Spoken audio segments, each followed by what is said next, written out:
Hello, everyone, and welcome to the download series. It is again Flavio. I'm going to have a nice conversation with one of my long-term friends.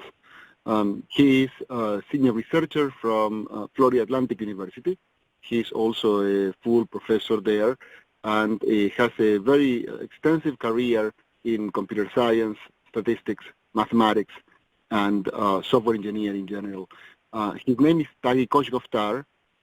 You probably know him if you are involved with the community because he's been in the HPC systems community for a very long time.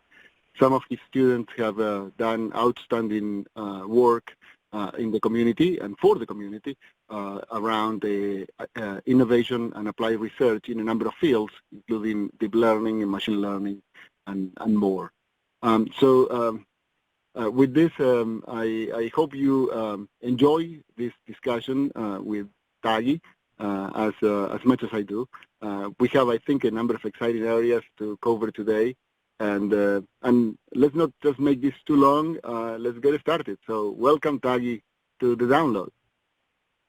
Thank you thank you for being inviting me, and I'm very excited about this. Short conversation, yeah. So, Taghi, let's start with something general. I'd like to know what led you to pursue your career in academics. Why do you think that teaching is important? And then also, what do you most enjoy about working with big data in an academic environment? Yeah, and first of all, when I was very young, but I was really in high school and college, I was very, very much interested in teaching. So that was my passion, that one, regardless, that. So I was teaching when I was a student, for example, junior, or sophomore in the college. I was teaching other students in the college. So I think that was my what the interest was. And then I realized that when you become a professor, you have to do research. So teaching is not enough. So that's why I also started doing research that. And regarding the academic you said that working with big data in academic environment I think this is very interesting that it brings many challenges. What the big data brings, is quite interesting, and our environment is a little bit limited. That in terms of, for example, computational, power that we can have. But I enjoyed very much. So in the academic environment, dealing with big data, Every time I talk to you, I note that you have broad interest. So I know that big data is something that you have driven for a very long time, for almost a decade now or more. But you also are interested in database research and statistics and some, of course, machine learning and deep learning. So it is interesting that even though you got into research initially as a side effect of teaching, you are really a deep core researcher. Yeah, that's I agree with you that because as I said, when I was very young, that I didn't know many things, I was not even 20 years old, so I didn't know that, and the environment was different. That's what my interest was in teaching. So that's what the university, when you enter into the environment, that say, oh, there are also the research the component is there. I'm talking when I was very young, like 23 years old, 24 years old, 25 years, long time ago. So, and then you have to be good in the research as well. So that's what I'm doing research. I enjoy research. Then I realized that research is very bring challenges to us and we have to solve those problems. So that I enjoy very much. Yeah. Well, let me correct you on something. You are still very young. So anyway, we all are very young. Yes.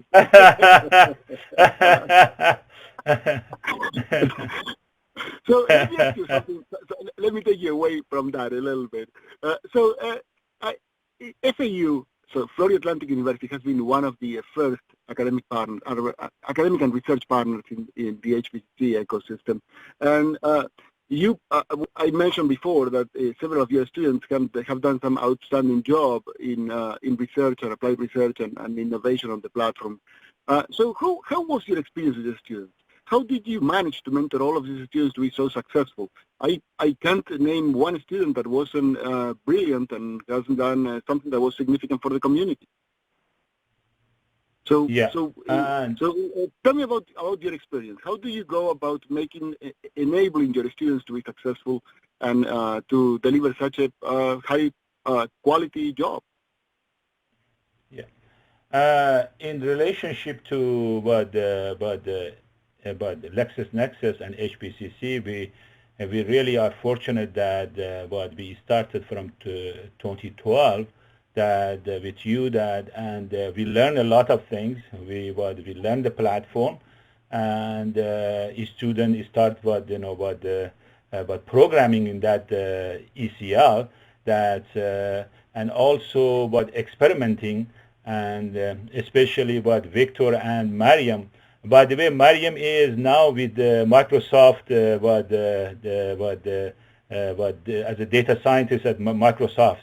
She works there. She just joined about 3 weeks ago. So just want to let you know. So that is great. That is great news. Yeah. Mariam is also brilliant. She's the first student from FAU who works at Microsoft as a data scientist. We have as a software engineers, that who work there, but as a data scientist, this is the first one. So we have that. So it's different. I just want to categorize. Yeah, we look at that, and also we did that because your HPCC system that is really is a cluster of nodes, that with limited memory and so on. And we got that. Actually, this was very interesting project that we did that using LBFGS, algorithm. And we published this paper, and but in 2017, problem, because in the real world you have this kind of the data, and also the optimization you have to do that. We use thanks to LexisNexis, that we use Amazon the server that with 400 nodes. That was amazing, and then we are optimizing over billions of parameters. This is really not possible in the academic environment, but we can use AWS with the help of you and LexisNexis to test our algorithm and test this algorithm LBFGS algorithm. So that's really was quite interesting, So and to us that working with industry is very important, and now that with Robert Kennedy that is looking GPU and how to distribute the things there and the task and so on. This is quite interesting, and very, very important. Yeah, absolutely, yes. And as you said before, the challenge in many cases is that you need to run some of this non-convex optimization on clusters of machines. And it is not about making the algorithm efficient in one thread of execution. You need to make it efficient to work in parallel across large number of machines with a large number or even larger number of threads of execution. So data partitioning, data distribution are all very critical. Yeah, absolutely. So now give me a little bit of what projects you are working on right now, or are there any things that you would like to mention around research that you are currently doing or your students are doing? Yeah. We are working right now related to big data, that we are looking at the rarity in big data. Let's define what I mean by rarity. When you have plenty of the data, what millions and billions of instances, but the case that you are interested, positive cases, are very few. So I call it rarity, in big data. So how to address this issue, and we are working on it. And one of my PhD students is looking at that. So I think this is quite interesting. So how we deal that, how we learn when we have these very few instances which are positive, but we have plenty of data, and most of them are, as I said, not most, all of them are negative class with the exception of few positive cases we have. Yeah, how to deal with this, and we are looking at that, and we have some solution. Yeah. Very good. That sounds very interesting. Yes, I know that you sometimes you tease me with some hints, but you never give me the entire thing until you have some more research done. But yeah, we are working on it. This is I always look at that. I don't want to go look at something that is not interesting or is not in about industry or current research or current challenges we have. I think this is one of the challenges. Yeah. Well, I've seen, so I've known you for 10 years. I think we know each other, yeah, probably. And I've always seen that you are in doing leading edge research. You are always researching things that are not just applicable perhaps in the present, but also, most important, applicable in the future.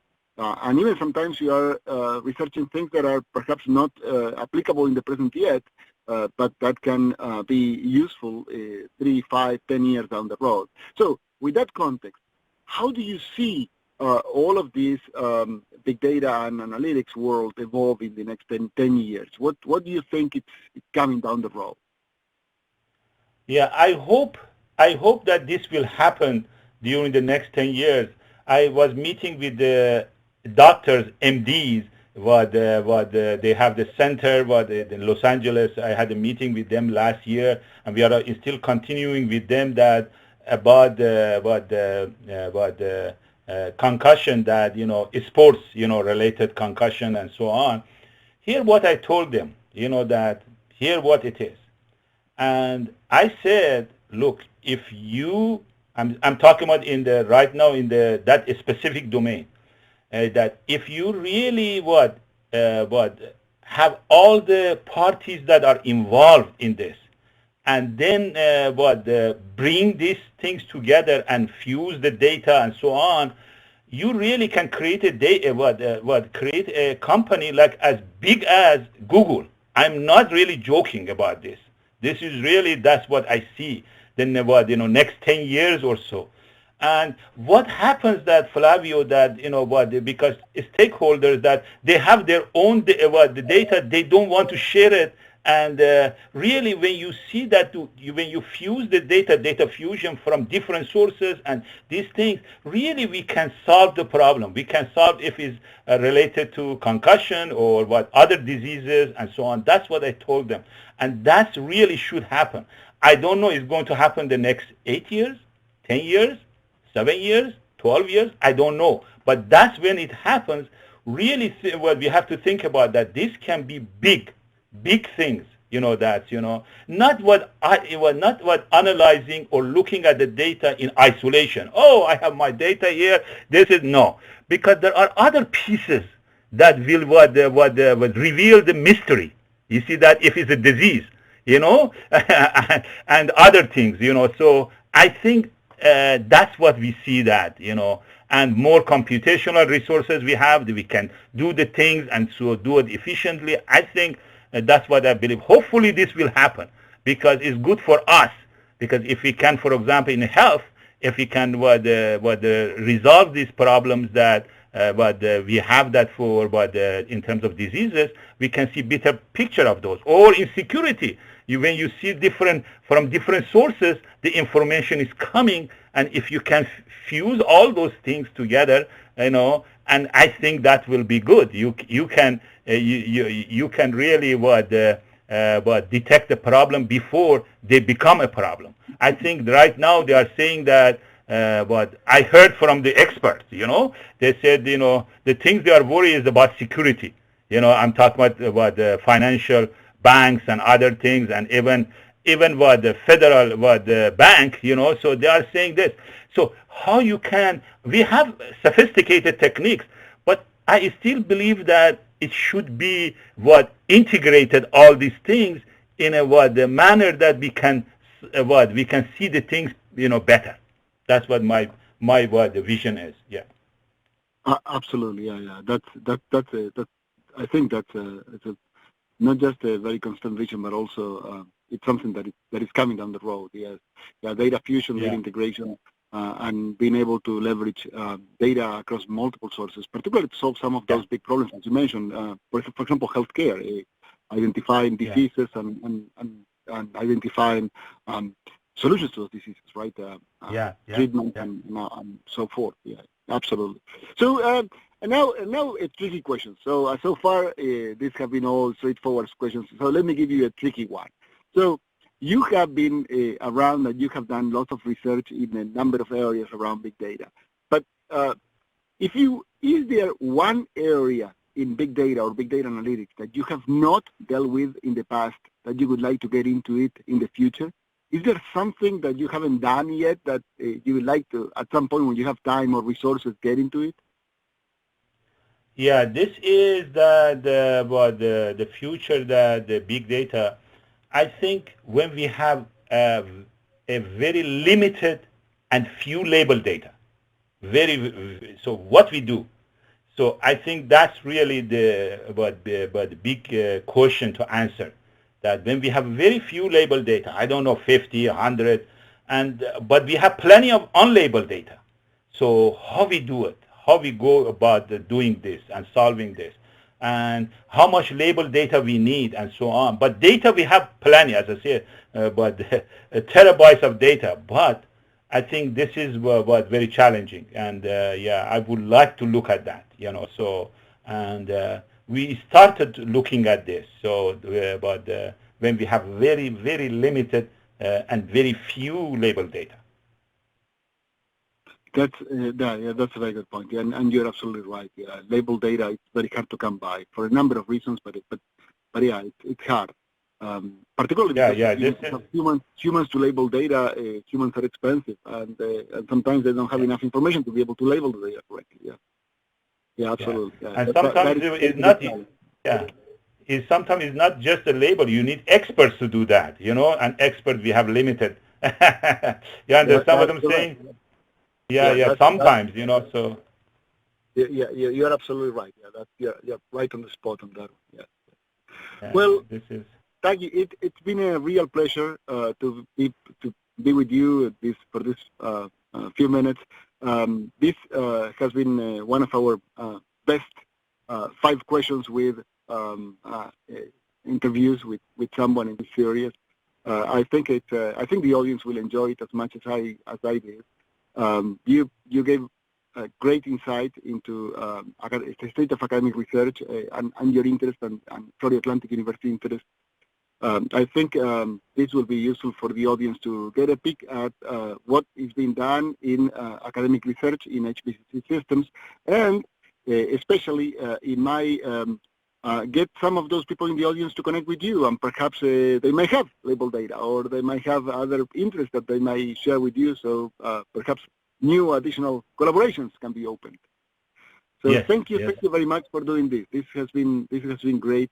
Thank you for participating, and thank you everyone for sticking to the end of this series of 5 questions from the download series. Thank you. Thank you very much.